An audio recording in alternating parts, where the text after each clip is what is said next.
Udah.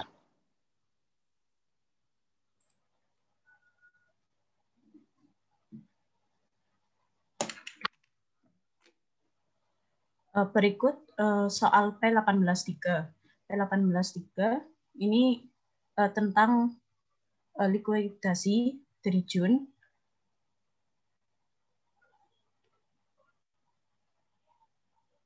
Semua Jun dilikuidasi di bawah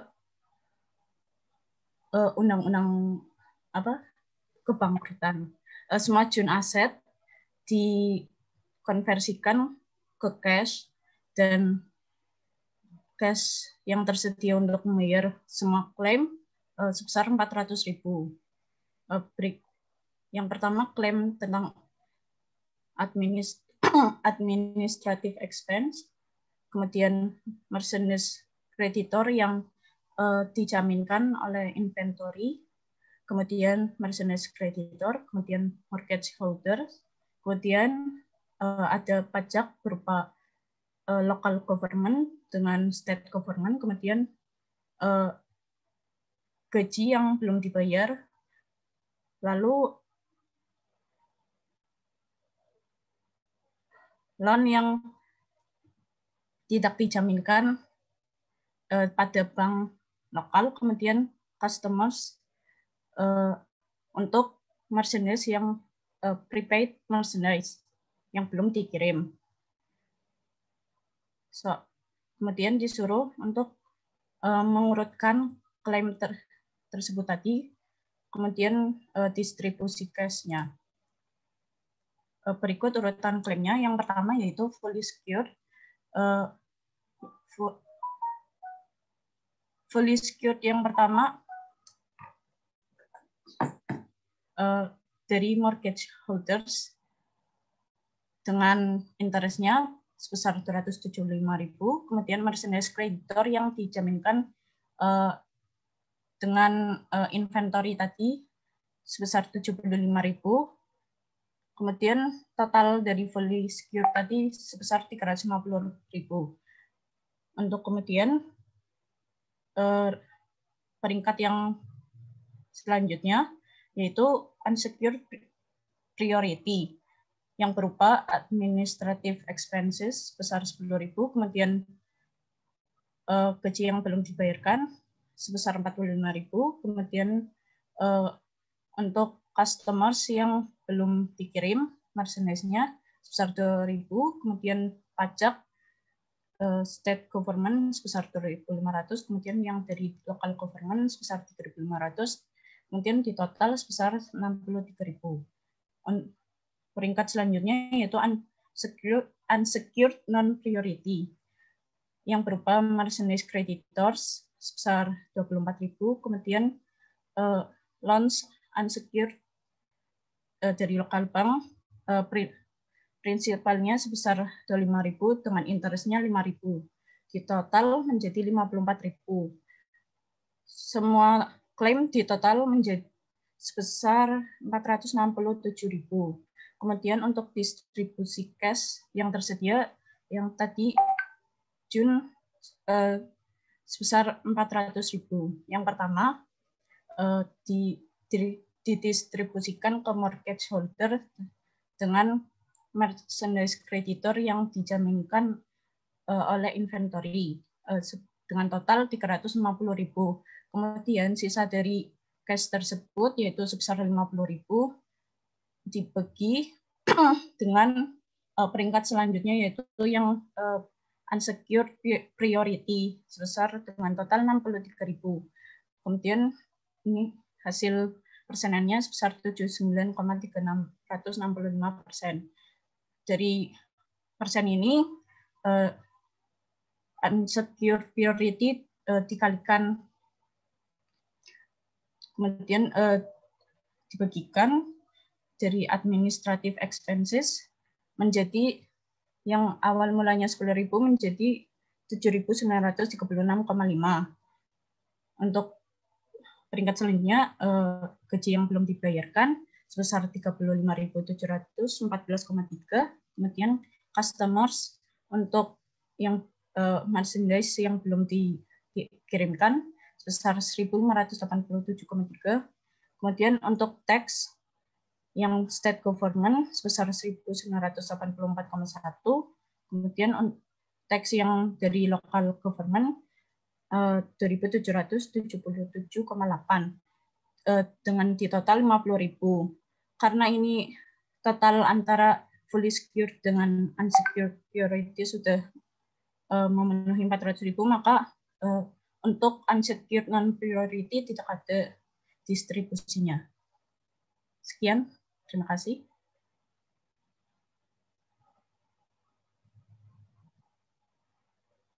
Terima kasih, Sua. Ini udah ya, yang terakhir ya, Rizky. Mohon izin, Pak. Saya nggak hafal. 3 Terus lagi ya? Oke, silakan. Yang berikutnya. Sambil nunggu temannya nih. Masih ada 2 lagi yang belum hadir. Silakan kepada Dion untuk mempresentasikan.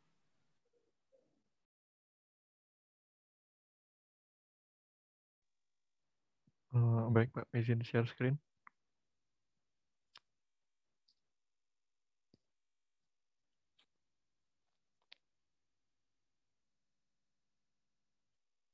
Apakah sudah terlihat? Sudah, Dion. Di sini saya akan mempresentasikan soal P184. Top Inc. ini mengalami bankrupsi pada Agustus tanggal 1 tahun 2014. Dan ini status neracanya seperti ini. Book value-nya sekian dan NRV-nya sekian. Lalu ada tambahan informasi berupa administratif fees yang dibayarkan sebesar 250. Dan estimated realizable-nya itu terrealisasi atau realize. Kita diminta untuk prepare statement of affair dan estimate the amount of claim to be paid for each class. Ya, untuk yang pertama statement of affair. Untuk mengetahui estimated deficiency ini kita perlu mengerjakan liabilities-nya terlebih dahulu. Yang pertama yang fully secured itu ada bonds payable. Dia book value-nya sebesar 500. Lalu karena bonds payable ini dijaminkan dengan fixed asset, maka dikurangi dengan 475 ini dari NRV-nya fixed asset. Jadi ada 225 yang tidak, yang unsecured. Lalu ada wages payable sebesar 150, sehingga total secured and priority claim-nya adalah sebesar 650. Selanjutnya ada unsecured credit, yaitu account payable sebesar 200, interest payable sebesar 125. Jadi total unsecured non-priority-nya sebesar 350. Ya, ini untuk asetnya.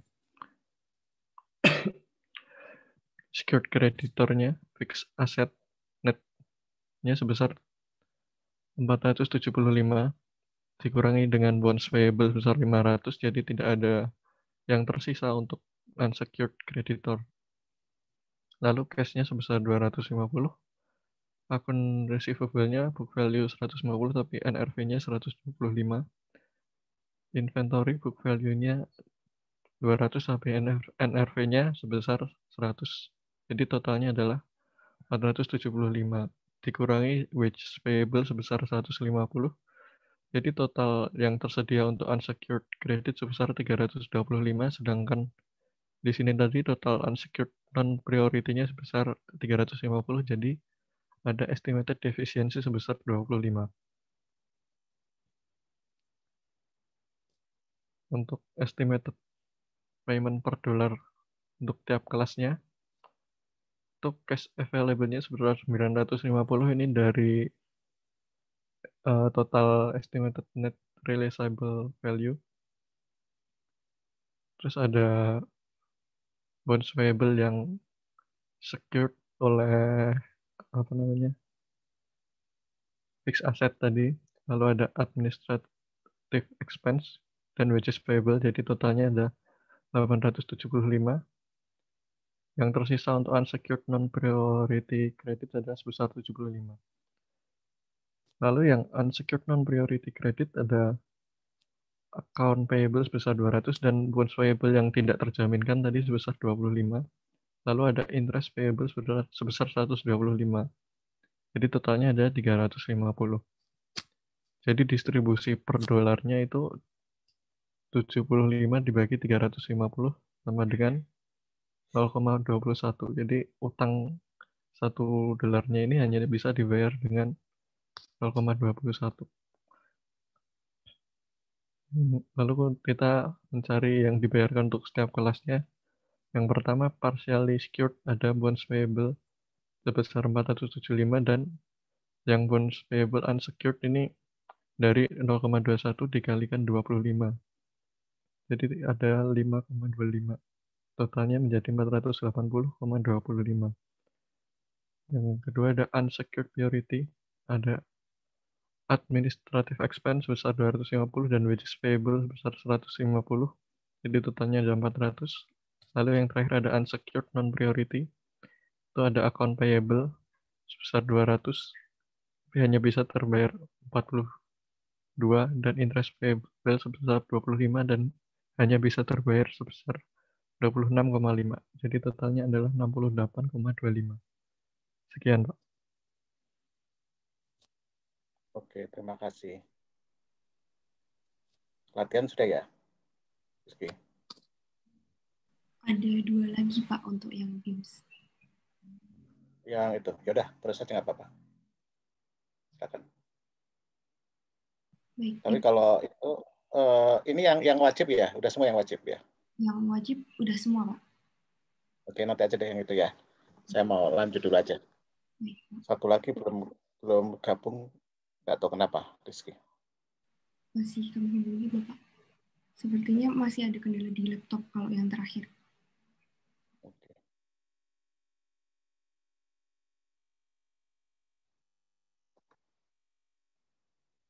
Ya udah. Saya ini dulu ya. Memastikan absensinya dulu. Nanti takutnya kelupaan lagi. Ada pertanyaan sampai di sini? Kalau belajar kemarin?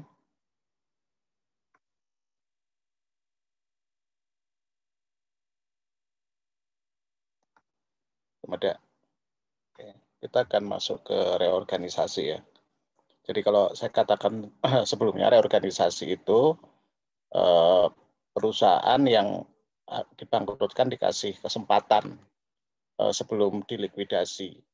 Jadi biasanya itu mereka itu punya, ya ada kegagalan lah di masa lalu ya, sehingga mereka harus nggak bisa membayar tagihan-tagihannya, dan biasanya total asetnya lebih kecil daripada utangnya. Nah, dalam kondisi seperti itu, mereka bernegosiasi dengan dengan kreditur. Jadi kalau diberikan kesempatan dan berbagai bantuan, mereka hidup kembali. Nah, ada cara lain biasanya gini, karena tergantung ya, kadang ada pemegang saham yang masih punya uang. Ya. Nah, kalau dia masih punya uang, dia akan memasukkan sebagian dananya, gitu ya. Nah, ketika dia memasukkan sebagian dananya, dia biasanya minta kreditur juga menyesuaikan. Ya, maksudnya gini, saya sudah rugi juga nih, ayo bagi-bagi kerugiannya gitu. Jadi kemungkinan ada pengampunan atas bunga terutang atau pengampunan atas pokok. Ya, jadi biasanya ada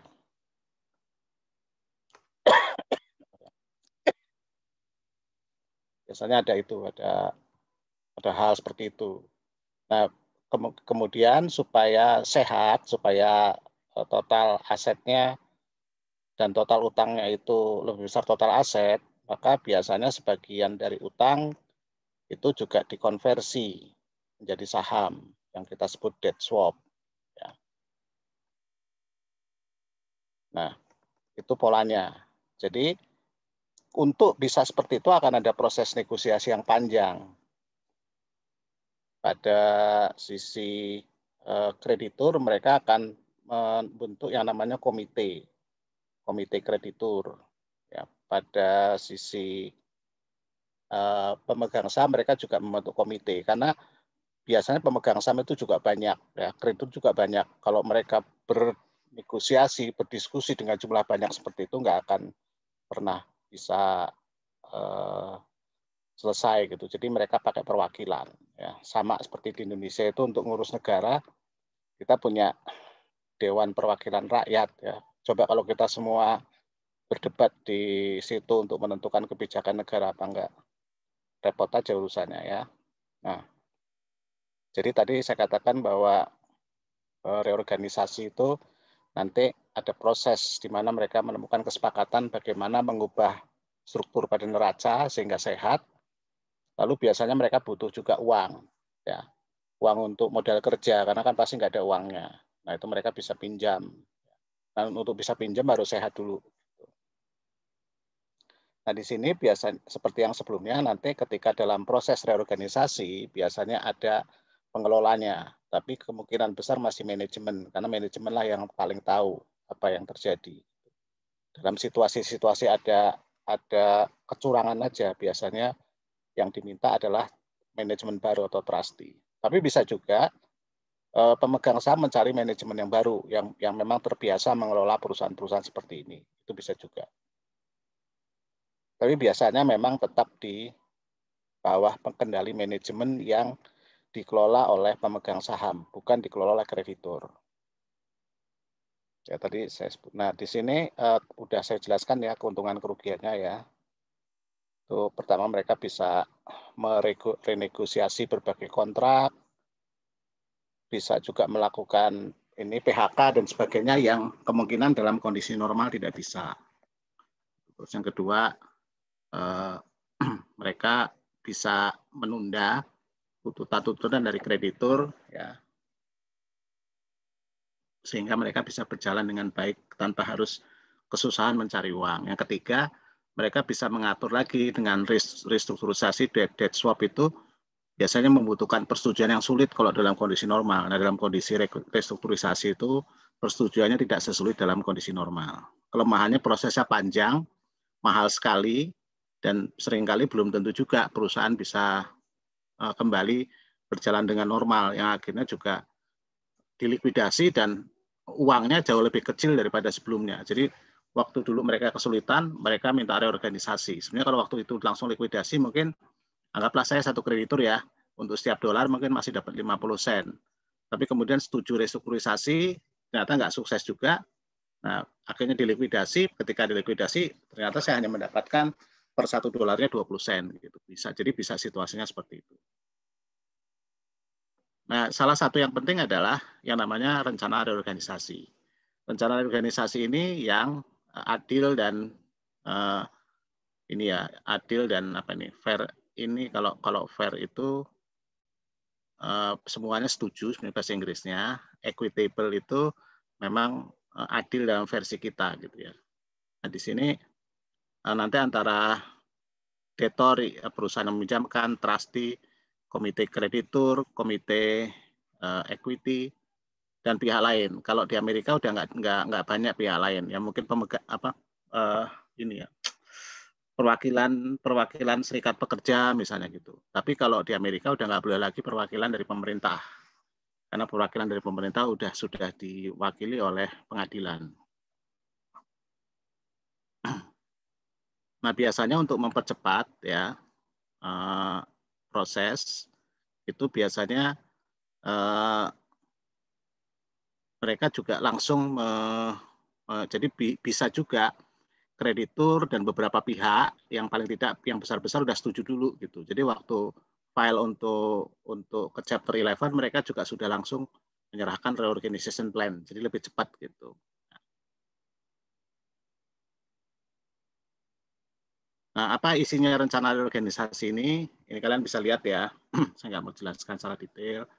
Kira-kira nggak jauh beda lah kelas-kelas klaimnya apa saja, mana yang pasti bakalan rugi, mana yang tidak rugi, impaired atau tidak, ya.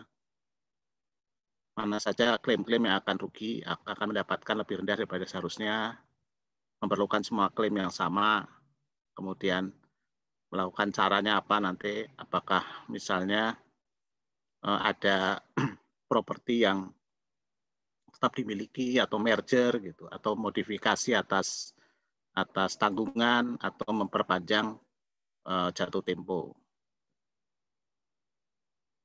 dan sebagainya di sini. Mungkin juga dilarang untuk menerbitkan saham baru yang sifatnya non-voting.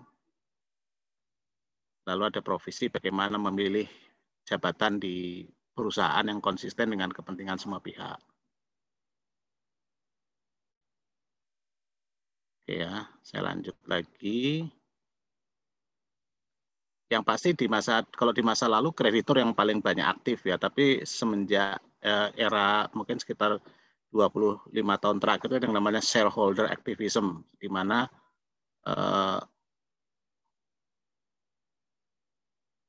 mereka itu sangat semangat untuk ikut serta dalam proses reorganisasi, dan mereka berspekulasi gitu. Jadi zaman sekarang banyak juga pemegang saham yang spesialisasi investasi di perusahaan-perusahaan yang bangkrut ini gitu, yang akan bangkrut oleh organisasi, karena mereka bisa nanti ikut serta memilih siapa pengurusnya, dan bisa jadi kalau pengurusnya bagus mereka bisa mendapatkan return yang luar biasa besar, karena setelah reorganisasi perusahaannya jadi bagus dan mereka bisa dapat return yang lebih tinggi. Nah, apa saja? Nah, pelaporan jadi agak unik. Nah, kalau kita lihat di laporan keuangan, kalau kalian belajar di sebelumnya, itu ada yang namanya asumsi berkelanjutan atau going concern. Ingat kan ya? Going concern. Sehingga ketika kita melakukan going concern, kita bisa mencatat plan aset pada book value-nya dan kita bisa mendepresiasikan. Gitu. Nah, kalau reorganisasi ini, maka asumsi going concern tadi tidak terpenuhi. Jadi di sini nanti laporan keuangan harus memisahkan transaksi atau kejadian yang terkait dengan reorganisasi dengan kegiatan bisnis yang ongoing tadi. Jadi ada yang going concern, ada yang memang spesial untuk proses reorganisasi. Itu yang membedakan, ya, dasar yang membedakan. Jadi tidak seluruh standar akuntansi yang berlaku bisa dipakai, tapi harus menggunakan standar akuntansi khusus yang terkait dengan reorganisasi. Sebenarnya kalau nggak salah sih di intermediate sudah dibahas ya, ketika ada debt swap dan sebagainya, tapi saya rasa mungkin kalian nggak begitu ingat. Nah, kemudian untuk semua utang ya, semua utang perusahaan yang tidak ada jaminannya ya, dan semua utang yang kurang dijaminkan, artinya sisa dari yang dijaminkan, itu akan kita sebut sebagai pre-petition ya, sebelum mereka mengajukan Chapter 11. Pre-petition liabilities subject to compromise. Ini yang sebenarnya nanti harus dikompromikan, dinegosiasikan, mau digimanakan, karena mereka nggak akan mungkin mendapatkan penggantian penuh. Jadi mereka harus berkorban. Apakah dikurangi bunganya, apakah dipotong utangnya, apakah diperpanjang masa pembayarannya dengan tingkat bunga yang lebih rendah. Ya. Nah, nanti yang ini akan dicatat terpisah karena ini subjek untuk reorganisasi tadi. Dia bukan ongoing. Dia yang akan direorganisasi. Ya, itu akan dicatat yang terpisah. Sisa utang-utang yang lain yang muncul dalam kegiatan sehari-hari dilaporkan sebagaimana mestinya. Ya, dan ini termasuk yang tadi, yang memang dijaminkan. Karena yang dijaminkan kan bisa diselesaikan dengan sendirinya. Ya. Oke. Kemudian pengaruhnya terhadap income statement dan statement of cash flow. Nah, untuk nanti akan ada professional fee sama expenses yang mirip dalam likuidasi. Ya. Nah, ini di-expense-kan. Ya.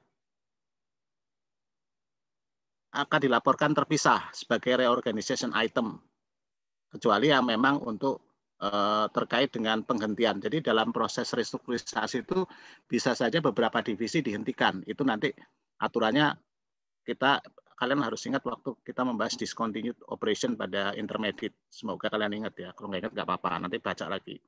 Jadi biasanya ada yang ongoing di atas, nanti yang di bawah ada yang reorganisasi sama discontinued. Nah ini dipisah, kalau reorganisasi memang khusus untuk reorganisasi, tetapi dalam proses reorganisasi, ketika ada divisi atau ketika ada cabang yang dihentikan, maka dia dilaporkan pada bagian discontinued operation.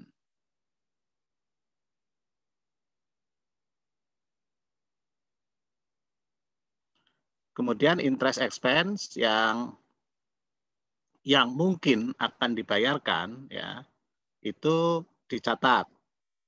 Ya, di sini yang probable yang akan dibayarkan.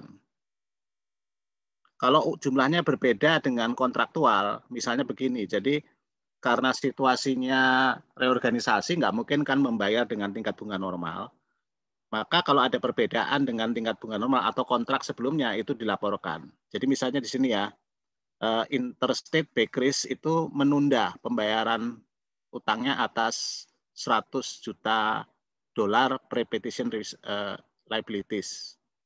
Ya. Nah di situ dia katakan bahwa dia melaporkan bahwa di laporan keuangan 2006 ada 6 juta dan 4,1 juta yang tidak dicatat sebagai expense pada tahun 2006 dan 2005.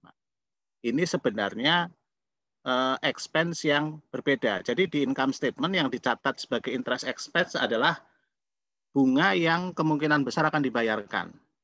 Ya.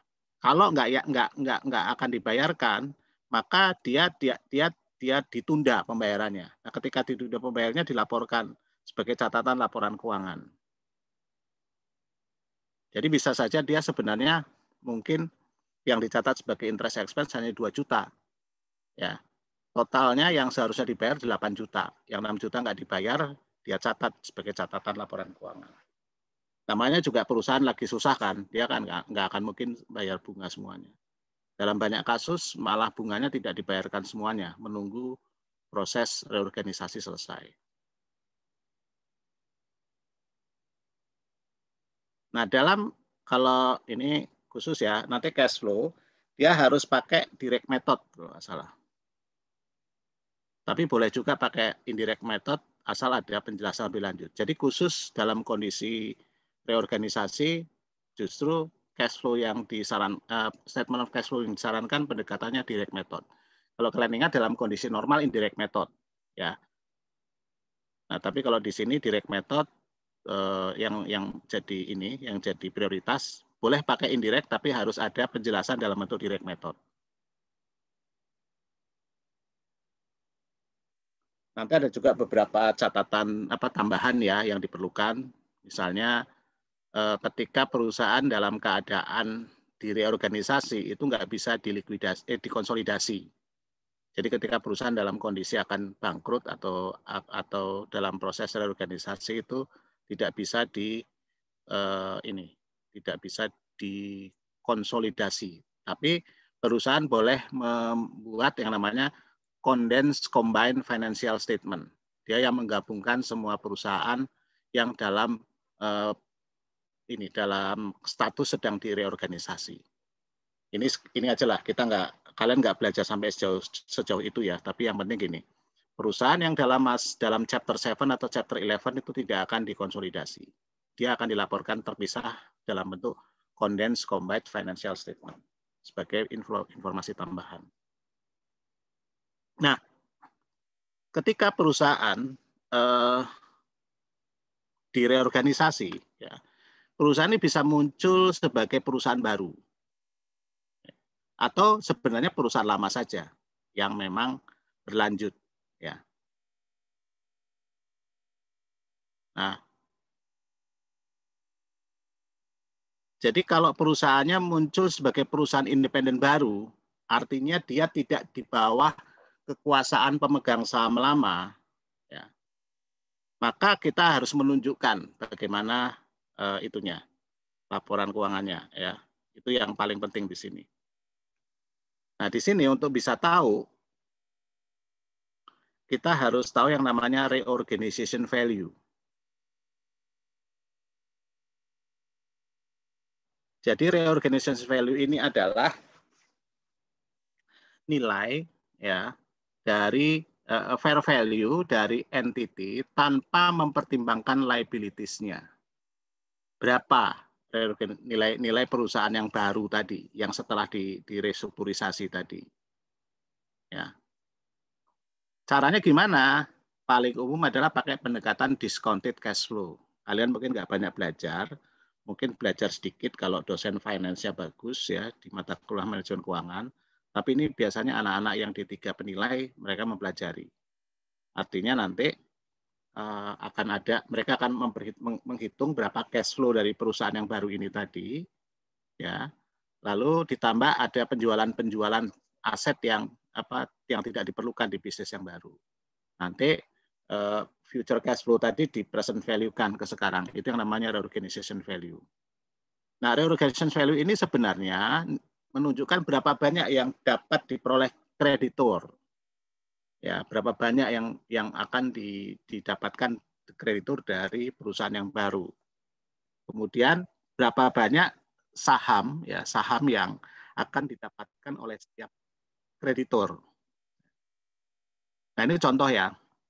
Messi itu senior kreditornya punya utang memberikan utang sebesar 3,1 miliar dolar. Kemudian public bondholdernya 1,2. Sehingga totalnya 4,3. Nah, pada awalnya Messi BOD, Board of Director-nya mendiskusikan berapa nih reorganization value-nya. Apakah 3,5 atau 3,8. Kalian lihat, totalnya 4,3, tapi kalau 3,5 ya, kalau ini 4,3, kalau 3,5 berarti ada kehilangan sebesar 0,8 ya, 800 juta dolar. Kalau 3,8 hanya 500 juta dolar, ya kan? Nah, kalau pada yang lebih rendah ini nanti kan dibagi tuh. Jadi nanti caranya adalah 3,5 ini dibagi proporsional ke senior kreditor dan public bondholder. Kan nggak dapat semua ya. Karena totalnya 4,3 tapi yang value yang ada hanya 3,5. Jadi akan dibagi. Nah, kalau lebih rendah nanti senior ini dapat angka yang lebih rendah dia. Dapat angka stake-nya lebih rendah gitu. Jadi semakin tinggi itu seniornya akan lebih rendah. Nah, dan nanti bondholder itu akan bisa nggak dapat apa-apa gitu. Yang baru. Ini nggak dibagi ya. Jadi kalau ini maksudnya senior itu dia dapat prioritas, saya salah. Dapat prioritas. Jadi kalau totalnya 3,5 maka 3,1 dibayarkan dulu ke senior kreditor sehingga tinggal 0,3 ke bondholder. Ya. Dengan demikian apa yang terjadi? Si senior itu proporsinya lebih besar. Karena 3,1 dibandingkan 0,4. Ya. Tapi kalau 3,8 seniornya tetap dapat 3,1, bondholdernya dapat 0,7. Jadi persentasenya senior kreditor lebih besar daripada bondholder. Nah, akhirnya didorong ya dan disetujui 4,1. Dipaksa-paksa dicari strategi dapat 4,1 ya. Dengan demikian si ini dapat 3,1 terus public bondholdernya dapat 1 miliar dolar. Di sini kalau kalian lihat pemegang saham lama udah nggak dapat apa-apa lagi. Ya. Karena 3,5 mereka nggak dapat apa-apa. Nah, karena dalam situasi di sini pemegang sahamnya berganti, ya kan berganti nih dari pemegang saham lama ke para kreditor, maka perusahaan dianggap baru dan boleh menggunakan yang disebut fresh start reporting. Jadi seolah-olah perusahaannya baru dimulai dari nol ya, kalau kalian ngisi BBM mulai dari nol ya, mulai dari nol ya. Nah, apa kondisi dari reorganisasi yang membolehkan fresh start reporting. Yang pertama, ya, reorganization value-nya segera setelah konfirmasi atas rencana reorganisasi, jumlah totalnya lebih kecil dari semua post petition liabilities dan allowed claim subject to compromise. Jadi jumlahnya harus lebih kecil dari yang tadi di atas yang kita laporkan secara khusus tadi. Namanya apa tadi? Pre-petition liabilities subject to compromise. Ya. Yang kedua, pemegang saham lama setelah konfirmasi reorganisasi ini harus memiliki tidak lebih dari 50%. Dan lepasnya kendali ini benar-benar terjadi, tidak sementara. Artinya gini, intinya adalah syarat ini menyatakan bahwa pemegang saham berubah dari pemegang saham lama ke pemegang saham baru. Gitu intinya. Tapi dibuat dalam bahasa yang agak jelimet dua hal ini. Nah, kalau mereka memenuhi kedua ini, maka perusahaan yang diorganisasi tadi dianggap sebagai perusahaan baru yang kita sebut yang akan menggunakan fresh start reporting. Apa fresh start reporting? Dalam fresh start reporting, maka tidak ada retained earnings dan defisit. Tuh. Ya. Jadi tidak ada return, karena masih baru kan, kalau perusahaan masih baru kan nggak ada retained earnings dan tidak ada defisit. Nah, caranya bagaimana?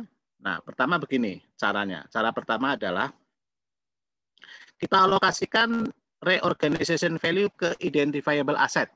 Jadi begitu, anggap reorganization value ini kayak value perusahaan yang baru. Jadi yang dilakukan adalah berapa reorganization value-nya? Ya, tadi misalnya 4,1 miliar dolar. Kita list semua aset yang tangible dan intangible. Itu tangible dan intangible, kita alokasikan dulu mereka ke fair value-nya. Ya. Jadi fair value-nya berapa? Nah, kalau ada sisa, ya, kalau sisanya negatif, maka kurangi proporsional. Tapi kalau sisanya positif, maka dicatat sebagai reorganization value in excess of amount allocable to identifiable asset. Jadi contohnya begini, ternyata identifiable asset kita fair value-nya 4 totalnya ya 4 juta gitu. Ternyata reorganization value cuma 3,8. Maka 0,2 itu akan dialokasikan proporsional ke semua tadi sehingga yang 4 juta tadi totalnya jadi 3,8. Paham ya? Kan kalau kita lihat fair value-nya 4 juta. Tapi ternyata reorganisasi value-nya 3,8, defisit 200.000. Nah, 200.000 itu dialokasikan proporsional aja. Ya. Kalau satu aset 1 juta, berarti 1/4 kali 200.000. Tapi kondisi ini mustahil. Kenapa? Ya kalau nilainya lebih besar, pasti reorganization value-nya akan sebesar asetnya kan. Nilai asetnya kan. Ya Kak. Jadi reorganization value itu minimal pasti sebesar fair value tangible dan identifiable intangible asset minimal. Dan kemungkinan lebih besar karena ada nilai ada yang tidak bisa diidentifikasi. Nah, jadi pasti ada reorganization value in excess of amount allocable to identifiable asset. Jadi kayak ini ya, kayak goodwill gitu. Ini ada nilai akuisisi, nilai pembelian. Ternyata ketika dialokasikan masih ada sisa dan reorganization value pasti lebih besar daripada fair value dari tangible dan intangible identifiable asset. Kemudian liabilities ya. Semua liabilities ya kecuali yang deferred income taxes pajak penghasilan yang belum dibayarkan ya karena tadi perbedaan dalam standar akuntansi dan peraturan pajak dilaporkan pada current value-nya. Current value ya, bukan book value. Jadi berapa nilai current-nya? Nanti akan ketahuan kok nilainya berapa, current value.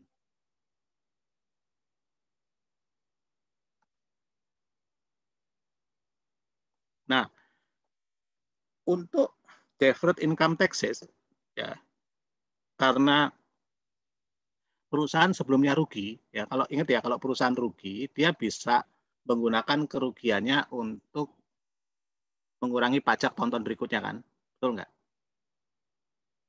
Nah, itu akan dicatat sebagai deferred tax liability gitu. Itu di ini. Nah, ini nanti karena ini liability, kalau kita punya saldo ini, kurangkan dulu ke reorganization value. Jadi kalau ada deferred income taxes, kurangkan ke reorganization value in excess of amount allocable to identifiable asset. Ya, kalau masih ada sisa, gunakan untuk mengurangi interest expense pada tahun-tahun berikutnya. Oke, ya, ini agak khusus nih karena berbeda. Yang terakhir, laporan keuangan dari perusahaan lama ditutup, ya. Kemudian laporan keuangan perusahaan yang baru dibuka. Nah, yang nanti kita akan menunjukkan zero retained earning balance.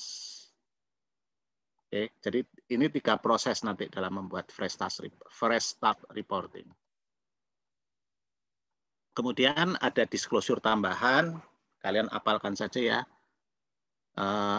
berapa perubahannya dari masing-masing aset ke liabilities, dari nilai bukunya ke nilai yang baru. Yang kedua, berapa jumlah utang yang diampuni. Ya, berapa jumlah retained earnings sama defisit yang dihilangkan. Dan yang terakhir, berapa faktor-faktor apa yang menentukan reorganization value. Ini penjelasan tambahan. Nah, karena perusahaan ini fresh start reporting, maka komparatifnya tidak bisa dilakukan. Karena laporan ini tidak comparable dengan sebelumnya. Apabila diharuskan membuat laporan keuangan komparatif, maka harus dijelaskan bahwa laporan yang baru ini adalah fresh start statement, new entity, dan berbeda dengan sebelumnya. Artinya harus ditunjukkan bahwa ini tidak dapat diperbandingkan kalau diminta untuk membuat comparative financial statement. Bagaimana kalau perusahaan nggak memenuhi itu, fresh start reporting? Maka kalau tidak memenuhi fresh start reporting, perusahaan tetap melanjutkan pembukuan yang lama. Ya. Nanti liabilities akan dinilai berdasarkan present value sesuai dengan tingkat bunga yang baru. Adanya pengampunan piutang, pengampunan utang akan dilaporkan sebagai unusual items, extraordinary items. Sehingga tidak ada quasi organization accounting yang digunakan dari sini. Jadi intinya kalau dia tidak memenuhi, dia masih pakai pembukuan lama. Bagaimana caranya? Kalian harusnya sudah mempelajari ketika membahas accounting for liabilities di intermediate. Di sana ada yang namanya situasi di mana ada proses pengampunan utang, ya, pengampunan utang yang memunculkan laba. Itu udah dibahas di sana. Kalau lupa baca buku itu lagi ya, karena nggak dibahas di sini. Kita lihat sekarang kasusnya. Ya, ini ada TIC Corporation. Dia mengajukan ke Chapter 11. Ada current asset 900, ada brand asset 1.200 sehingga total asetnya 2.100. Current liability-nya ini 2.300 ya, tapi current asetnya hanya 2.100, jadi ada defisit 200. Ini defisit ya, 200. Nah, ketika TIC mengajukan Chapter 11, pembukuan dan akun banknya ditutup supaya nggak kemudian dibuat pembukuan baru. Lalu perusahaan meminta kepada pengadilan untuk bisa memperoleh short term financing. Karena ini kan utang baru nih. Kalau utang baru nggak gampang itu. Supaya mereka tetap bisa beroperasi ketika mereka menyiapkan organization plan. bank menyetujui supaya mereka tetap beroperasi.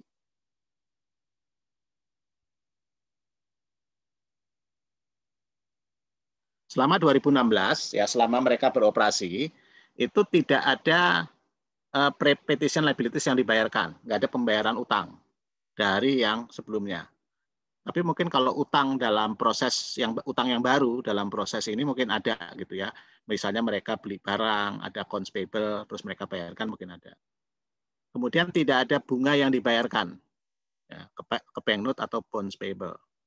Lalu karena mereka ingin tetap beroperasi, Citiq ingin investasi equipment 100.000 disetujui oleh bank.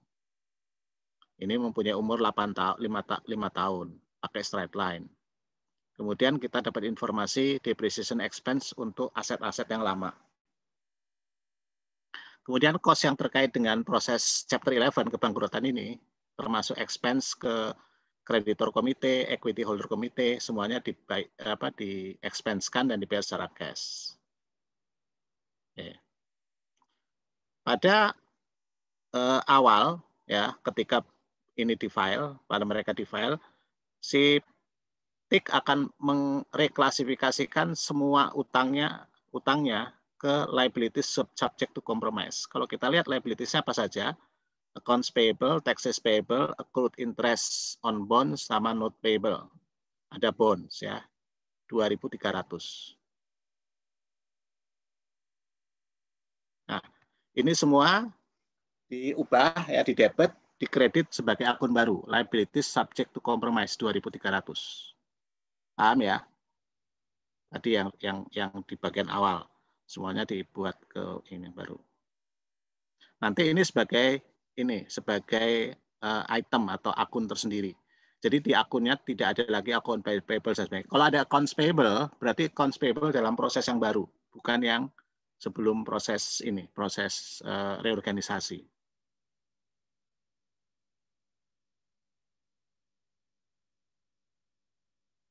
Nanti ini agak sedikit memperumit aja nih dalam membuat statement of cash flow. Tapi ya nggak apa-apa lah. Kalian baca aja, cuman nggak terlalu susah-susah banget. Nah, ini income statement selama masa reorganisasi ya.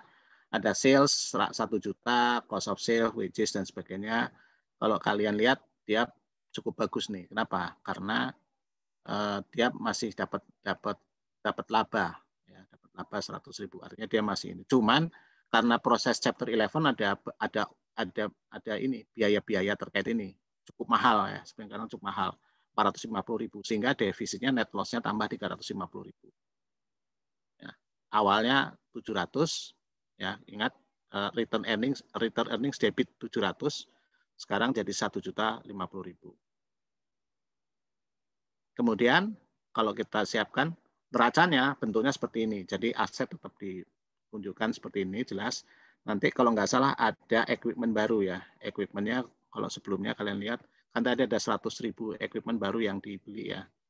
Equipment 300.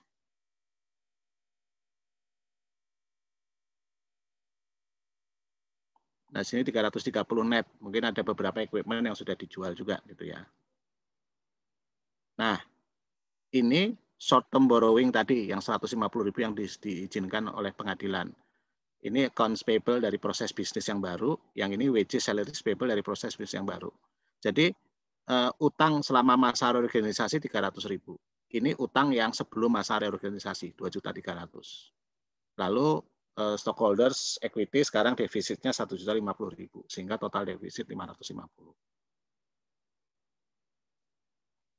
Kemudian kalau statement of cash flow-nya pakai direct ya, cash receipt berapa, cash paid berapa dan sebagainya, kalian tahu lah ini. Saya nggak mau itu. Lalu nanti di sini ada rekonsiliasi ya. Rekonsiliasi. Nah, karena pre-petition itu tidak berubah, jadi kita ini.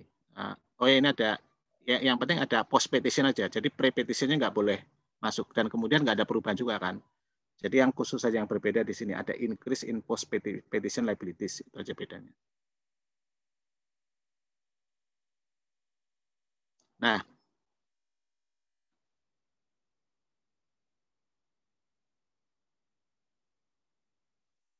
6 bulan berikutnya si TIC itu tetap melaksanakan dalam chapter 11 karena belum sepakat reorganization plan-nya berapa.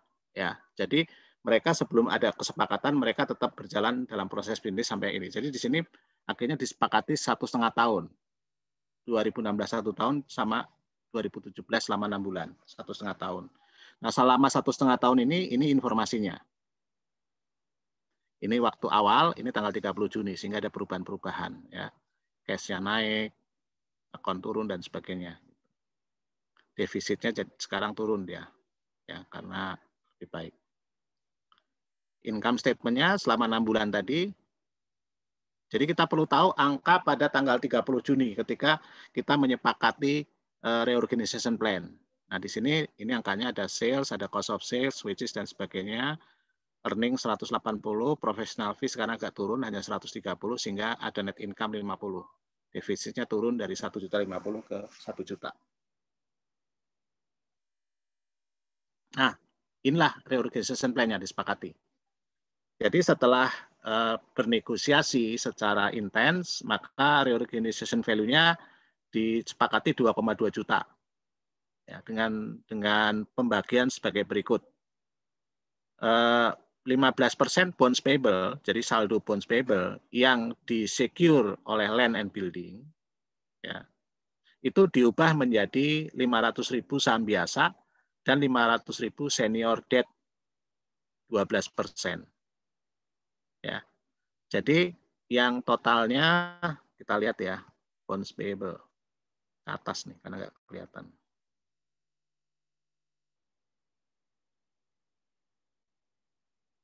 Bonds payable ya, yang ini partai secured ini 1.200.000 itu diubah menjadi saham 500.000 dan senior debt yang mendapatkan prioritas, tingkat bunganya 12%. Lihat tingkat bunganya turun ya. Itu salah satu pengampunannya. Yang kedua, bondsnya 1,2 sekarang hanya jadi 1 juta. Berarti ada pengampunan 200.000. Nanti yang 100 itu akan jatuh tempo akhir ini, akhir tahun. Ya, ini kesepakatannya. Tapi dari 1,2 diganti menjadi 1 juta. Priority tax claim karena kepada pemerintah langsung akan dibayarkan nanti setelah disetujui. Lalu yang lainnya untuk yang unsecured non priority 950.000 ini akan disepakati yang utang accounts payable 275 ya. Yang accounts payable ya, akan menerima 275 subordinate debt. Jadi bukan senior ya, dia mendapatkan berikutnya sama saham biasa 140. Kita lihat berapa saldo awalnya dia. Accounts payable 600.000 itu diganti dengan utang ya, utang subordinasi 275 dan common stock 140. Lalu 90.000 accrued interest dari bond ini dimaafkan, jadi diampuni. 260.000 notes payable itu akan diubah menjadi 120.000 subordinate debt dan 60.000 saham biasa. Kemudian pemegang saham akan menukarkan sahamnya, ya pemegang saham lama itu akan ditukarkan sahamnya menjadi mereka hanya akan sebesar 100.000 di perusahaan yang baru. Ya, ini reorganization plan-nya. Nah, kita lihat apakah qualify untuk fresh start reporting. Kita hitung post petition liabilities, ya liabilities setelah selama masa reorganisasi 225. Lalu yang tadi klaim untuk subject to compromise 2,3 saldo awal, total liabilities 2555. Kemudian reorganization value hanya 2,2. Berarti reorganization value lebih rendah daripada total liabilities. Syarat pertama terpenuhi. Syarat kedua, common stock sekarang, pemegang saham lama 100.000. Pemegang saham baru 500 ditambah 140 ditambah 60, 700. Berarti dia hanya memiliki 1/8. Ini kan 500 ditambah 140 tambah 60 kan 700 ya. Dia hanya 100, berarti 1/8. Berarti dia di bawah 50%. Di bawah 50%. All retain less than 50%. Ya. Berarti memenuhi kedua-duanya. Nah, sekarang berdasarkan angka tadi, bagaimana struktur modal yang baru? Post-petition liabilities ini tetap 255 karena nggak berubah. Taxes payable akan dibayarkan, tetap kita catat. Kemudian current portion dari senior debt yang akan jatuh tempo 100.000, karena ini jadi current liabilities. Lalu ada senior debt 12%, 500.000. Lalu ada subordinated debt 395 dan common stock 800.000, sehingga totalnya 2.200.000.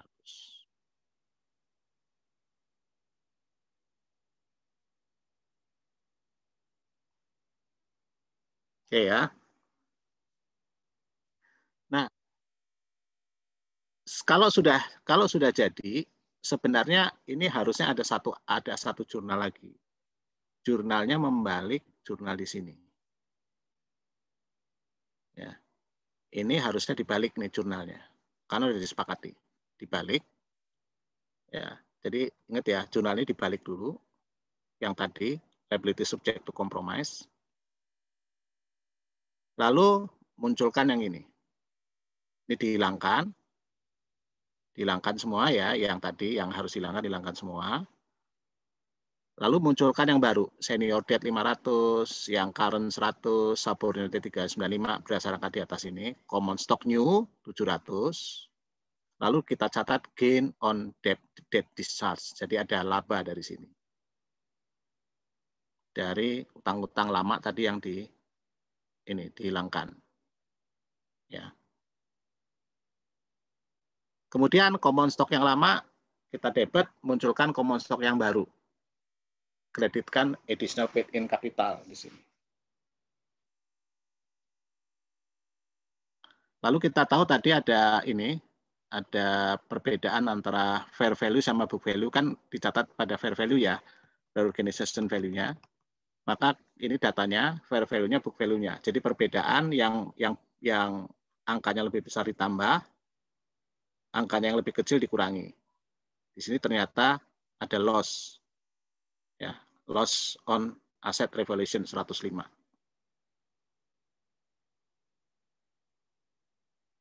Nah, kemudian kita selesaikan. Defisit kita hapuskan, tinggal 1.000 tadi. Loss on revaluation kita hilangkan. Additional paid-in capital tadi kita hilangkan. Gain on debt discharge kita hilangkan. Sehingga selisihnya adalah reorganization value in excess of identifiable asset 250. Jadi setelah semua proses ini kita hilangkan semua, kita munculkan sebagai reorganization value in excess of identifiable asset. Nah, kalau kita sudah masuk dia sudah siap untuk laporan keuangan yang baru, di mana retained earnings-nya 0. Nah, ini prosesnya bisa dilihat di working papers ini. Ya. Jadi ini pre-confirmation yang saldo awal sebelum itu. Ini di sini pre-petition claim-nya didetailkan supaya kelihatan ya, didetailkan. Nah, kita bisa ikuti bagaimana eliminasinya ke yang baru. Yang A, maaf. Ya. Yang A ini pasti yang terkait dengan revaluasi. Ya, kita lihat aja A pasti revaluasi ini.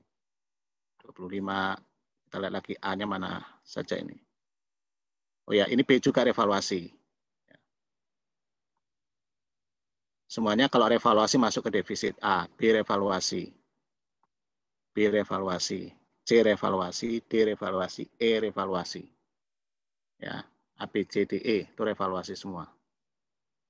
Masukkan ke defisit semua. A, B, C, D, E. Ya. Yang F nanti saja. Yang G. Ya, nah ini proses bagaimana mengubah dari pre-petition claim ke yang baru. Yang G 1.200.000 karena dia ini kan totalnya 1,2 ya. Kemudian 500 jadi ini, jadi senior debt. 500 jadi yang dibayar tahun ini. Kemudian 500 lagi jadi saham biasa. Berarti ada keuntungan sebesar 100 di sini karena pengampunan yang G. Ya, jadi di sini yang G ini. Kenapa 100 di atas? Karena ada 500, 500, 100, 1100, ini 1200. Yang H, accounts payable, ya. H tadi berubah menjadi subordinate debt, ya. 275 dan 140. Sisanya 185 sebagai keuntungan. I, interest payable diampuni langsung sebagai keuntungan. Ya. Taxes payable tidak diubah karena akan dibayarkan. J, bank note payable. Ya. Bank note payable itu subordinated 120 sama 60. Sehingga ada 80 yang diakui sebagai ininya. Kemudian yang K itu menghapuskan yang pemegang saham lama. Ya, pemegang saham lama dihapuskan, munculkan 100 untuk pemegang saham baru, K, sehingga selisihnya 400 masuk sini. Addition paid in capital kita masukkan ke defisit semua. Nah, sisanya itu 250 F tadi, muncul sebagai reorganization excess 250.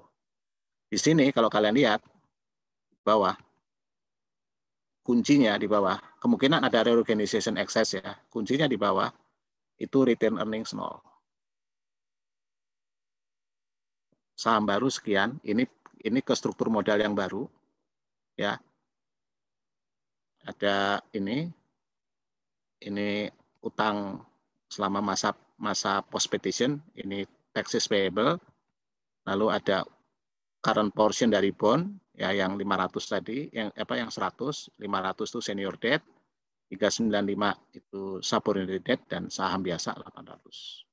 Inilah perusahaan baru yang nanti neraca barunya di tanggal 30 Juni dia akan mulai sebagai perusahaan baru dengan fresh start reporting. Oke, ada pertanyaan. Maaf saya terus-terusan karena memang sebenarnya gampang ini, cuman banyak trik-triknya aja yang kalian harus terbiasa menyelesaikannya bagaimana. Silakan kalau ada yang bertanya.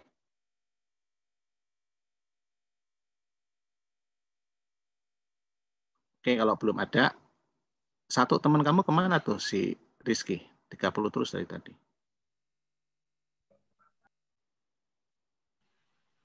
Pak, tadi yang belum bergabung sudah bergabung. Siapa yang belum hadir? Siapa yang belum hadir tadi? Tadi yang kenapa dia? Tapi ini masih 30. 30 pesertanya ini di saya. Kayaknya itu Pak, barusan keputus. Nah ini udah masuk lagi. Oke. Oh ya udah, oke. Ya, yang penting kalian lengkap ya. Nah, kalau ini coba kalian kerjakan dulu ya. Ini nomor problem 18.1.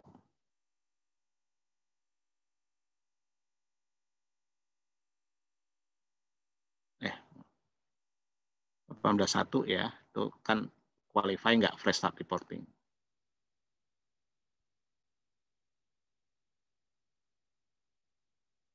(18.5),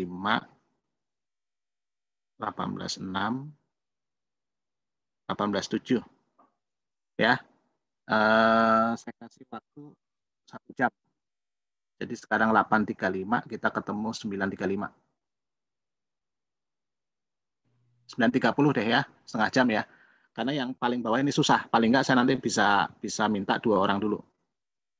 81 sama 85. Ya. 86, 87 yang paling susah, tapi nggak apa-apa. Kalau bisa 3 ya. Jadi kita ketemu jam 9.30 ya, Rizky ya, sama teman-teman ya. Oke ya, selamat mengerjakan. Oh ya, minggu depan saya minta waktu 1 jam untuk kuis. Ya, persiapan kalian. Oke. Ya. Semua bahan ya kalau minggu depan kuisnya. Ya. Kan PR-nya tinggal sisa-sisa nih, nggak ada PR-PR lain kan. Kecuali kalau kalian mau bahas dari buku suplemen ya, silakan ya. Minggu depan yang belum dibahas sama yang dari sini sama buku suplemen kalau ada yang mau dibahas ya. Saya bisa. Sekarang silakan ini mengerjakan dan berdiskusi. Saya tutup ya. Oke, ya. Lihat ya teman-teman. Jadi di Sabar belum. Oh, belum, Mbak.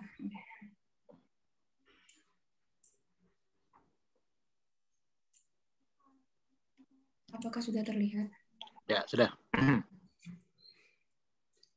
Jadi di P18.1 ini kita diberi data balance sheet TESA ketika mereka mensubmit organization plan mereka pada 1 Agustus 2014 dan ada beberapa organization plan dari TESA itu sendiri ada 5. Nah, kita tuh diminta oleh soal untuk menghitung apakah TESA itu memenuhi syarat-syarat dari fresh start reporting. Syarat dari fresh start reporting itu kan ada 2. Yang pertama, reorganization value itu harus kurang dari total proper post-petition liabilities dan low claims subject to compromise. Atau harus ada excess liabilities over reorganization value. Jadi di sini kita cari dulu excess liabilities over reorganization value. Yang pertama kita cari dulu total liabilities. Di soal itu diketahui ada ini liabilities subject to compromise besar 1.500, tapi ini in thousand, jadi kita tambahin aja 0,3. Post petition liabilities-nya kan nggak ada di soal, jadi kita cantumkan low claim subject to compromise sebesar $1.500.000,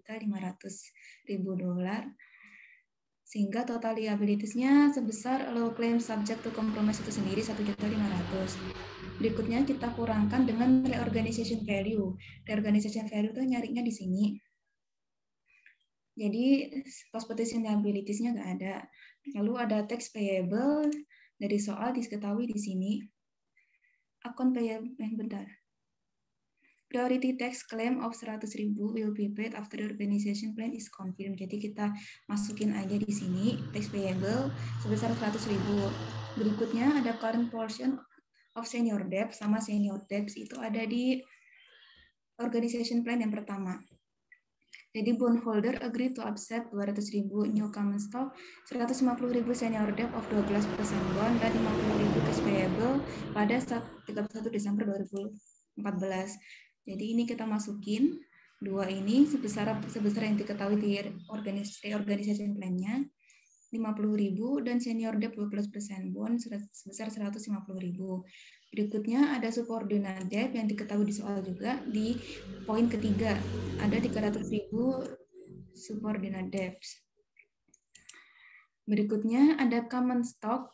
Common stock-nya tuh didapat dari jumlah dari bondholder agree to accept ini 200.000 new common stock, lalu ada account payable 200.000 dan lalu ada pula equity holder will exchange their stock with 250.000 new common stock ini, sehingga dijumlahkan ketemu 650.000. Jadi total dari reorganization value itu ada $1.250.000. Ini kita kurangkan dengan total liabilities sehingga ketemu excess liabilities-nya itu 250 tanpa kurung, tanpa minus. Jadi dari kondisi ini itu diketahui untuk syarat yang pertama, reorganization value, nilai reorganization value itu harus kurang dari total property liabilities dan allow claim subject to compromise. Sehingga syarat pertama ini terpenuhi karena nilai excess liabilities-nya itu 250.000. Lalu syarat yang kedua, holder of existing voting shares mandatory before confirmation of the reorganization plan must receive less than 50% of emerging entity, atau holder lama itu kepemilikan barunya tuh harus kurang dari 50%. Jadi kita tahunya dari mana? Jadi di soal ini kan diketahui bahwa equity holder will exchange their stock will 250.000 of new common stock. Sedangkan common stock-nya itu ada 650, sehingga berdasarkan perhitungan ini, maka holder itu hanya memegang 38,46% kepemilikan, sehingga syarat kedua ini juga terpenuhi. Jadi karena dua syarat ini terpenuhi, maka TESA dapat melakukan fresh start reporting. Begitu. Revika, kamu sebenarnya ya betul tapi nggak betul banget ya. Jadi post petition liabilities itu ada. Coba lihat di soal. Oh, ada. Sebentar, Pak. Ya. Nah, itu liabilities subject to compromise itu pre-petition itu. Oh. Nah, yang accounts payable, dan sebagainya itu post petition. Ya, itu aja. Tapi karena dua-duanya itu, jadi dua-duanya di atas itu harusnya ditambah. Tapi organization value juga ditambah karena organization value itu dari struktur modal yang ini ditambah post petition ini, itu organization value. Oh. Karena organization value bisa dilihat dari sisi debit, sisi kredit ya. Jadi kalau sisi kredit kita lihat aja struktur modal yang baru berapa. Struktur modal yang baru tentu termasuk post petition liabilities.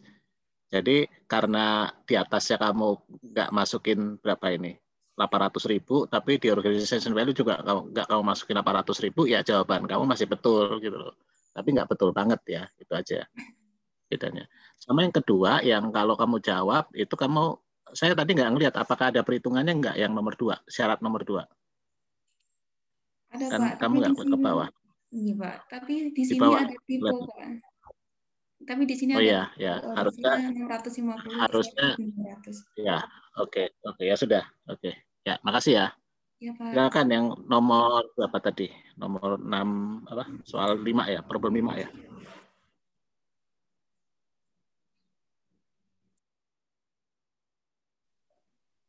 Izin share screen ya Pak. Ya.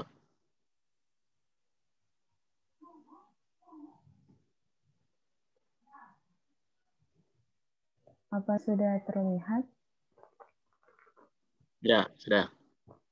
Nah, jadi pada problem 18.5 itu kita disuruh untuk menyiapkan statement of affair dari Dan per 10 Juli 2016 dan menyiapkan schedule yang memperlihatkan cash available didistribusikan ke masing-masing klaim. Yang pertama kita jawab soal yang pertama itu statement of affair-nya. Bagian aset ini ada yang pertama kita urutkan sesuai dengan klaimnya dulu. Secured, kemudian unsecured. Yang pertama itu ada fully secured, account receivable, dan secured dengan account receivable yang secured dengan not payable seperti additional information yang nomor 1. Ini saldo book value-nya 210.000 dan saldo realizable value-nya 160.000 dikurang dengan liability offset saldo not payable 100.000. Kemudian ada partially secured, ini land and building, dan secured dengan mortgage and interest payable seperti additional information yang nomor 5. Saldo book value dari land and building-nya 250.000 dan saldo realizable value-nya 140.000. Dikurang dengan liability offset-nya mortgage and interest payable 250.000. Kemudian ada unsecured, sisa-sisa dari aset yang secured tadi, cash sebesar 80.000, inventory 210.000, equipment net-nya 60.000 dan intangible asset-nya 0. Kemudian priority secure ini saldonya 60.000 ditambah 80.000 ditambah 210.000 dan ditambah 60.000 dapatlah 410.000. Ini akan dikurang dengan priority liability sebesar 150.000. Didapat dari account payable sebesar 50.000 sesuai additional information nomor 4 ini termasuk priority item, ditambah dengan wages payable 24.000 dan taxes payable yang merupakan priority item sebesar 76.000. Jadi 150.000. Didapatlah saldo non priority unsecured 260.000 dan akan ditambah dengan estimate defisiensi sebesar 155.000. Estimate defisiensi ini didapat dari estimate realizable value asset dikurang dengan liability. 650.000 ini dikurang dengan total liability-nya 400.000 ditambah 100.000 ditambah 24.000 ditambah 76.000 ditambah 205.000 jadi 805.000, didapatlah 155.000. Jadi totalnya 415.000. Lalu masuk ke bagian equity, ini ada priority liability, ada 3 seperti yang disebutkan di atas tadi, account payable 50.000, wages payable 24.000, dan tax payable 76.000. Jadi total priority liability-nya 150.000. Kemudian ada fully secured, notes payable, dan pasangannya accrued payable. Notes payable-nya 100.000 dikurangi dengan accrued payable 160.000.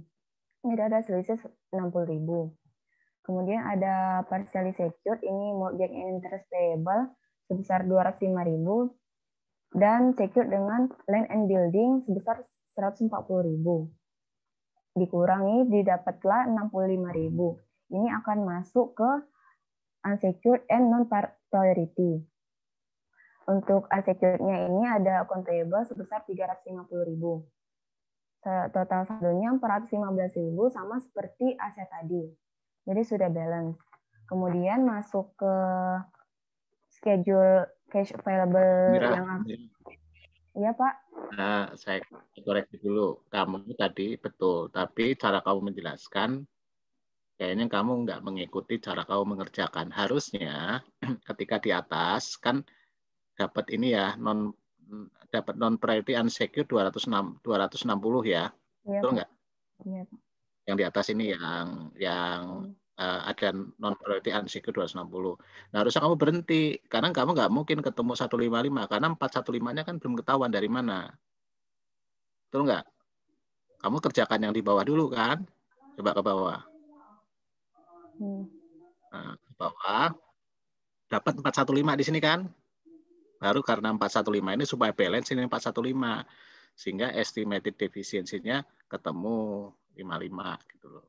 Ya, itu aja sih cara menjelaskannya aja kamu nggak pas. Saya khawatirnya kamu nggak ngerti cara mengerjakannya. Jadi kalau cara mengerjakannya pas di 260 itu selesai dulu, berhenti. Kamu kerjakan yang di bawah, ketemu 415. Baru kamu masukkan 415 ini sehingga dihitung selisihnya sebagai estimated defisiensi. Itu caranya ya.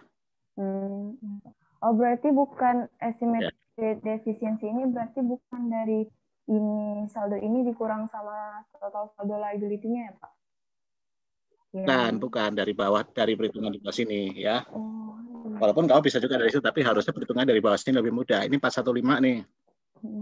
Kamu naikkan ke atas 415, ketemu estimated defisiensi. Oh iya, Pak. Ya, oke. Ya, lanjut. Lanjut yang soal nomor 2 ini schedule yang memperlihatkan bagaimana cash yang tersedia akan didistribusikan ke masing-masing klaim. Nah, ini yang pertama itu kita dari priority claim-nya dulu.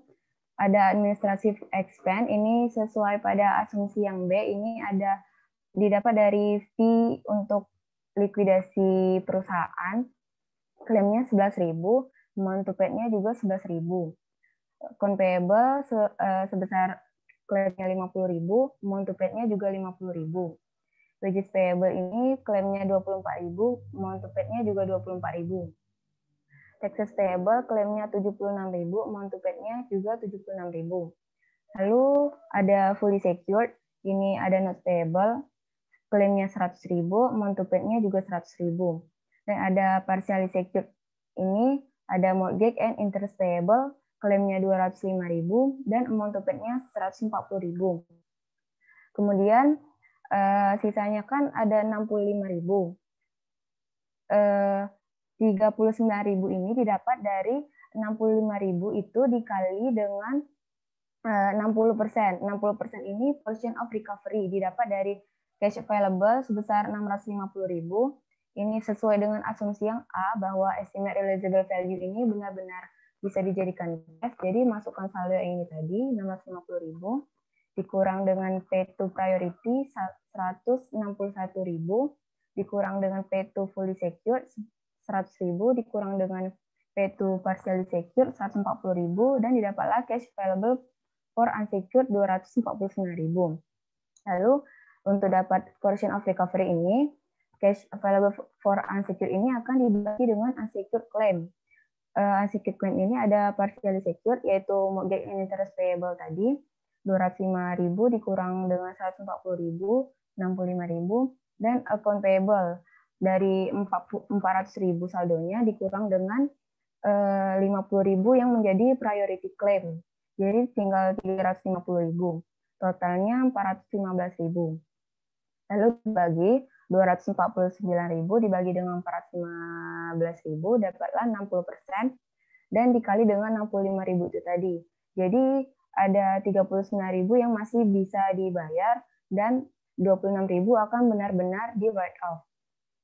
Kemudian ada unsecured, account payable yang klaimnya 350.000, amount to paid-nya 210.000 dan ada write off sebesar 140.000. Kemudian ada didapatlah total klaimnya 816.000, amount to paid-nya 650.000 dan amount to write off-nya 166.000. Sudah, Pak. Terima kasih.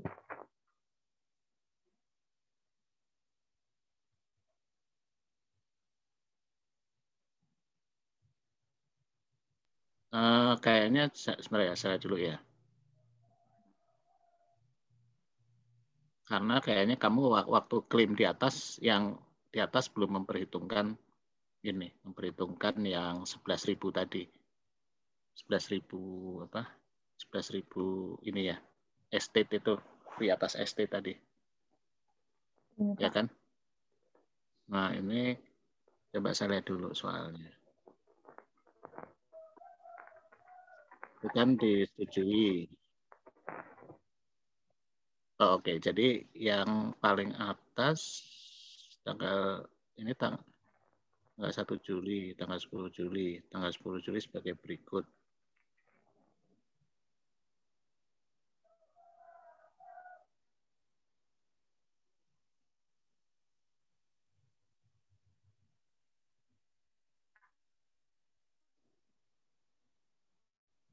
Nah, yang pertama itu statement of affairs ya. Iya, Pak. Statement of affairs-nya, nah, saya lihat dulu.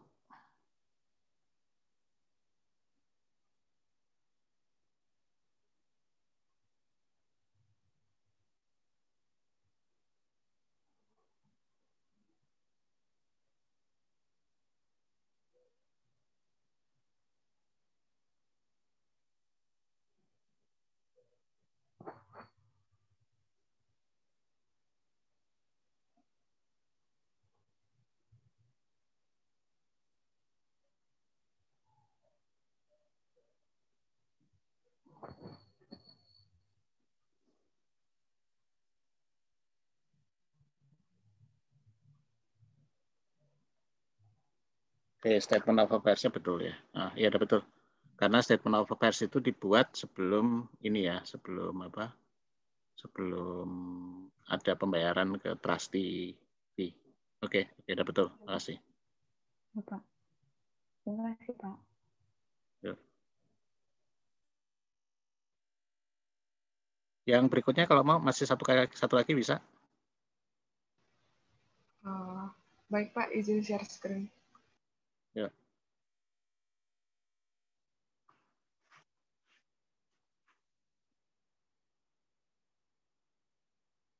Sambil itu ya, tadi kan ada 11.000 trustee fee ya. Tapi kalau statement of affairs itu dibuat pada saat petisi disampaikan. Jadi trustee membuat dulu, di dalamnya belum termasuk hitung-hitungan berapa biaya trustee fee. Nah, ketika pembagian di bawah, itu Trust TV-nya harus jadi priority kan, sehingga dari tadi kan harusnya 260 ya, terus jadi 249 kalau nggak salah, itu aja. Jadi cash available-nya antara yang di atas sama yang di bawah kan perkiraan defisitnya 260, yang di bawah ternyata cash available-nya hanya sisa yang enggak itu 200, cash available-nya 249. Itu aja nanti yang tadi beda. Oke, silakan. Apakah sudah kelihatan? Ya, sudah. Ya, baik. Jadi, saya akan mempresentasikan yang soal problem 18.6. Nah, jadi ini ada balance sheet file pada tertanggal 30 Juni 2016. Perintahnya di sini disuruh membuat statement of affair per tanggal 30 Juni 2016 dan memperhitungkan estimate settlement per dollar of unsecured liabilities. Nah, yang pertama, ini untuk asetnya. Jadi ini book value-nya kita tulis sesuai dengan yang ada pada balance sheet-nya. Yang pertama yang kita taruh di fully secured creditor itu adalah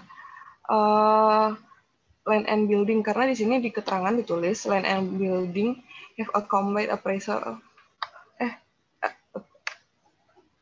value of 170.000 and are subject to 150.000 mortgage and related accrued interest. Jadi land and building-nya ini dijadikan agunan untuk mortgage payable plus interest-nya. Nah, ini sebesar 170.000, mortgage-nya sebesar 165.000. Lalu di bawahnya ada unsecured and priority creditors. Ini ada cash, account receivable, cash 40.000, account receivable 70.000, sedangkan realizable-nya hanya 63.000 karena di sini keterangannya the company estimate that 63.000 is the maximum amount collectible for the account receivable. Lalu ada inventory sebesar 50.000 book value-nya dan realisasinya sebesar 42.000 karena di sini disebutkan 20% dari inventory-nya rusak dan hanya worth only 2.000 the cost of the other item is expect to be recovered. Jadi tadi 80% dikalikan 50.000 ditambah 2.000, hasilnya sebesar 42.000. Lalu ada mesin book value-nya sebesar 60.000, sedangkan appraisal value-nya hanya sebesar 20.000. Lalu goodwill sebesar 50.000. Total available for unsecured priority creditor sebesar 170.000. Lalu kita hitung yang liabilities sama equity-nya. Yang pertama ada priority liabilities. Yang pertama ada wages payable sebesar 60.000 book value-nya. Lalu property tax payable sebesar 10.000. Nah, terus di bawahnya ada fully secured creditors. Ini ada mortgage tadi sebesar 150.000 dan interestnya sebesar 15.000. Lalu sisanya di bawahnya ada unsecured creditors, account payable sebesar 110.000, notes payable unsecured sebesar 50.000 dan interestnya sebesar 5.000. Lalu di bawahnya ada stockholder equity. Capital stock sebesar 200.000 dan return earning sebesar 100.000. Nah, ini untuk menghitung estimated efisiensinya. Jadi total available for unsecured priority creditors tadi sebesar 170.000 dikurang priority liabilities yang ini 70.000 dapat total available for unsecured creditors sebesar 100.000. Nah, estimated efisiensinya sebesar 65.000 karena kita samakan dengan yang di bawah ini 165.000. Lalu yang kedua perintahnya disuruh menghitung compute the estimated settlement per dollar of unsecured liabilities. Nah, di sini saya bingung apakah interestnya ikut diperhitungkan atau tidak. Jika interestnya diperhitungkan ini 100.000 sebesar ini 100.000 didapat dari total unsecured creditors per ini 165.000 itu jumlah dari account payable 110.000 ditambah notes payable sebesar 50.000 dan jika interestnya diperhitungkan ditambahkan sebesar 5.000 hasilnya $0,606. Lalu jika interestnya tidak diperhitungkan 100.000 tadi didapat dari total available for unsecured creditors per 160.000 ini didapat dari notes payable account payable sebesar 110.000 ditambah notes payable sebesar 50.000 hasilnya sebesar $0,625. Sekian Pak. Tidak, yang notes payable dia interest payable dia masuk unsecured semua. Berarti diperhitungkan ya Pak? Ya kan dia udah dicatat sebagai, jadi dia klaim yang sah itu. Kalau dicatat sebagai interest payable itu udah ditagihkan oleh kreditor dan udah diakui perusahaan, jadi klaim yang sah dia. Ya. Jadi dimasukkan itu aja kalau kamu pengen tahu kenapa ini. Jadi jangan bingung itu ya. Sisanya semuanya masuk unsecured. Nah, kalau kamu merasa ada yang nggak diperhitungkan, itu kalau masuk reorganisasi, kemudian ada keputusan kesepakatan bahwa bunga diampuni. Ya, kalau itu bisa nanti ya. Baik, itu Pak. dari saya. Ada pertanyaan? Ada pertanyaan? Cukup ya.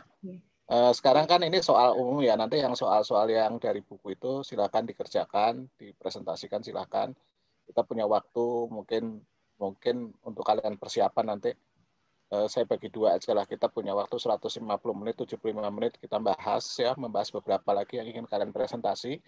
Untuk yang saya minta presentasi sudah cukup. Saya sekarang berikan kesempatan bagi yang tidak wajib presentasi untuk presentasi. Kemudian kalian persiapan aja 1 jam nanti mungkin saya kasih itu aja lah yang fokus ya. Bukan berarti yang lainnya nggak fokus ya. Nanti tentang kantor cabang, tentang likuidasi firma sama mungkin likuidasi korporasi. 3 soal aja nanti. Saya coba cari soal yang kira-kira pas. Tapi tujuannya gini, soal itu akan agak banyak supaya kalian terbiasa menghadapi soal yang agak banyak, tapi waktunya kurang gitu ya. Sekalian coba belajar fokus. Sama satu ya, saya wanti-wanti sama kalian, jangan sekali-sekali melakukan kecurangan bekerja sama. Karena bisa saja orang lain tahu, punya bukti, kemudian dilaporkan. Sudah ada beberapa laporan yang masuk. Dan saya sangat sedih gitu, karena laporannya valid, sudah dibuktikan betul, dan orang tadi, mahasiswa tadi, ada keputusan yang cukup berat, dia harus keluar gitu. Kan saya sedih gitu kalau ada yang dikeluarkan karena itu gitu loh. Jadi kalian mesti pastikan ya, jangan, karena nanti dosen nggak tahu lah, ya mungkin kita nggak bisa tahu semua, tetapi sekali ketahuan pasti akan diproses. Walaupun nanti ketahuannya bisa jadi ketahuannya setelah kalian lulus. Ya, bisa saja tuh begitu ada ini terbukti itu bisa dibatalkan kelulusannya. Ya. Sudah ada satu kasus walaupun bukan terkait dengan kecurangan ujian, ada yang curang itu di persyaratan. Ada yang curang di persyaratan waktu masuk STAN. Dia sudah kerja dan menikmati pekerjaannya. Ada yang lapor terbukti, ya, dari Inspektorat Jenderal memeriksa terbukti, lalu keputusannya adalah ijazahnya dicabut dan dia dipecat.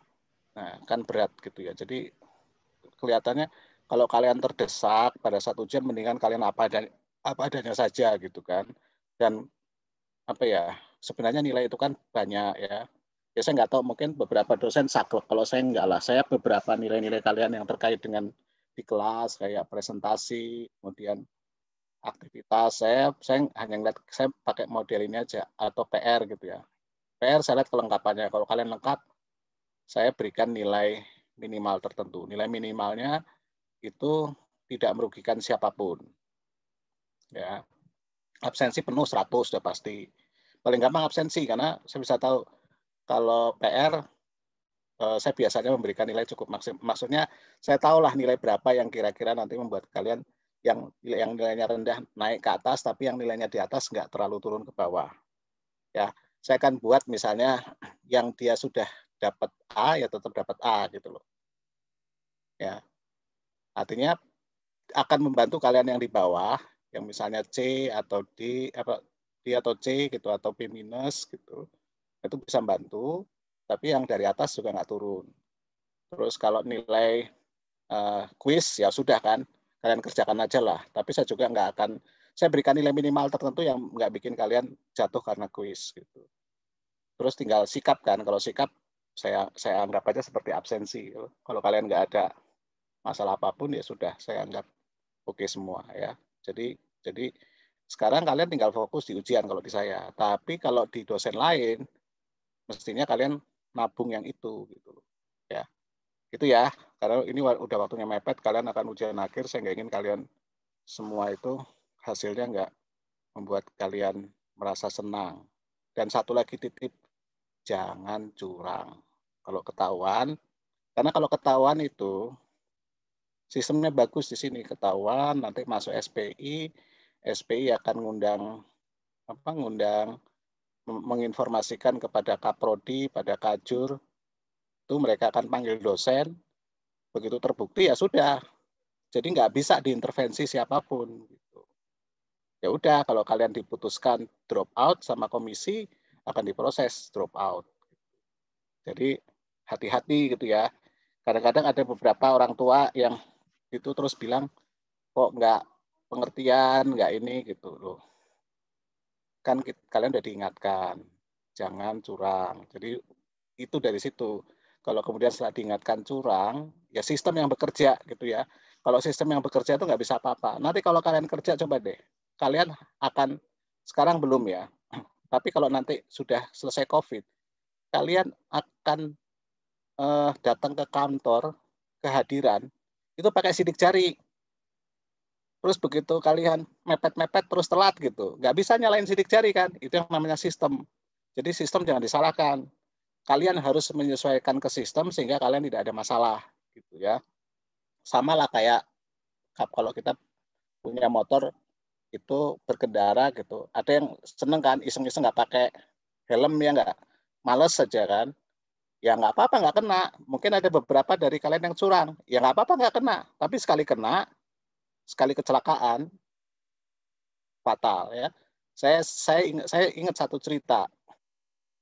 Ada satu mahasiswa tingkat 3 dia. Ini bukan masalah nyontek, dia masalah naik motor tadi. Dia termasuk anak yang taat naik motor. Maksudnya pakai helm.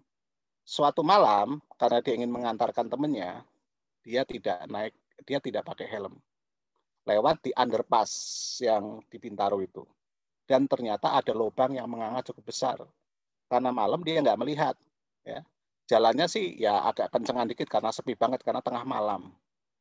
Kena lubang tadi, motornya naik ke atas, orangnya jatuh kepala duluan dan dia meninggal dunia. Nah kalau sudah seperti itu, ya kita lalai, hukumannya lebih berat lagi, hukumannya meninggal dunia gitu kan. Nah ini kalau kalian ketahuan curang, ya hukumannya DO gitu. Ya, saya ingatkan ya, tolong ingatkan teman-temannya.